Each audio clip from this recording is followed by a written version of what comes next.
সর্বশেষ খবর জানাতে রাজধানীর শাহবাগ থেকে যুক্ত হচ্ছেন সহকর্মী তৌহিদুল তারেক। তারেক, রাতভর অবস্থান শেষে ইনকিলাব মঞ্চের কর্মীরা কি বলছেন, বিস্তারিত জানাবেন।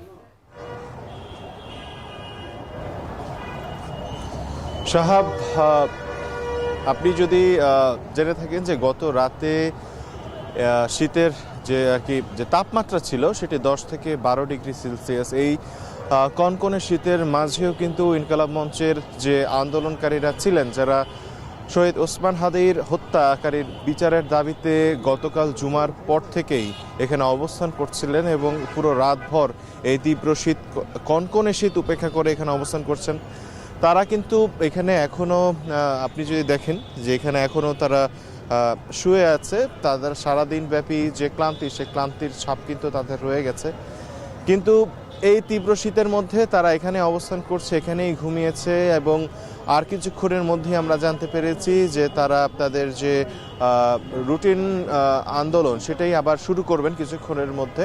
এবং আপনি দেখতে পাচ্ছেন যে আশপাশে যারা আছেন তারাও কিন্তু এই আন্দোলনে ওসমান হাদির হত্যাকারীর বিচারের দাবিতে তারা কিন্তু সামিল হওয়ার জন্য এখানে অবস্থান নিয়েছেন। এবং আমরা যতটুকু জানতে পেরেছি যে ইনকিলাব মঞ্চের পক্ষ থেকে কিন্তু বলা হয়েছে যে কোনো উপদেষ্টা এই বিক্ষোভে বা এই আন্দোলনে আসার আগ পর্যন্ত, কথা বলা না পর্যন্ত এই বিক্ষোভ কিন্তু চলতেই থাকবে। এবং একই সাথে সারা দেশব্যাপী কিন্তু এই বিক্ষোভ চলছে। এবং আমরা যতটুকু জানতে পেরেছি ইনকিলাব মঞ্চের পক্ষ থেকে সারা দেশ থেকে ওসমান হাদির এই হত্যাকারীদের বিচারের দাবিতে সারা দেশ থেকে সকলকে শাহবাগে আসার জন্য আহ্বান জানানো হয়েছে। এবং গতকাল কিন্তু জুমার নামাজের পর একটি বিক্ষোভ মিছিলের পর ছাত্র জনতা এই শাহবাগ মোড়েই গুরুত্বপূর্ণ পয়েন্টটিতে অবস্থান নেয়। এবং এখানে যখন তারা অবস্থান নিয়েছিল, এরপর কিন্তু সময় যত গড়াচ্ছিল মানুষের অংশগ্রহণ কিন্তু ততই বাড়ছিল।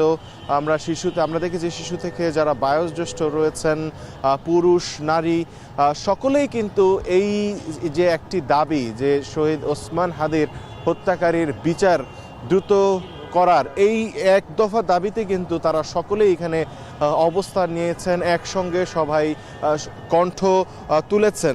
এবং যে বিষয়টি আমরা দেখেছি যে শুধু ইনকিলাব মঞ্চ নয়, বিভিন্ন বিশ্ববিদ্যালয়ের সামনে সারির ছাত্র নেতারা রয়েছেন, বিভিন্ন রাজনৈতিক ব্যক্তিবর্গ রয়েছেন, তারাও কিন্তু এখানে এসেছিলেন এবং শহীদ ওসমান হাদির হত্যার বিচার চেয়েছেন। এবং একই সাথে আজকে কিন্তু 11টা নাগাদ তারেক রহমানের এইখানে আসার কথা রয়েছে এবং সবাই মনে করছে যে এখানে এসে তারা দাবি করছে যে তারেক রহমান যাতে তাদের সাথে এসে যোগ দেন। এই ছিল আমার কাছে সবশেষ। হাদি হত্যার বিচারের দাবিতে ইনকিলাব মঞ্চের বিক্ষোভ কর্মসূচির বিস্তারিত জানাতে শাহবাগ থেকে যুক্ত ছিলেন তৌহিদুল তারেক।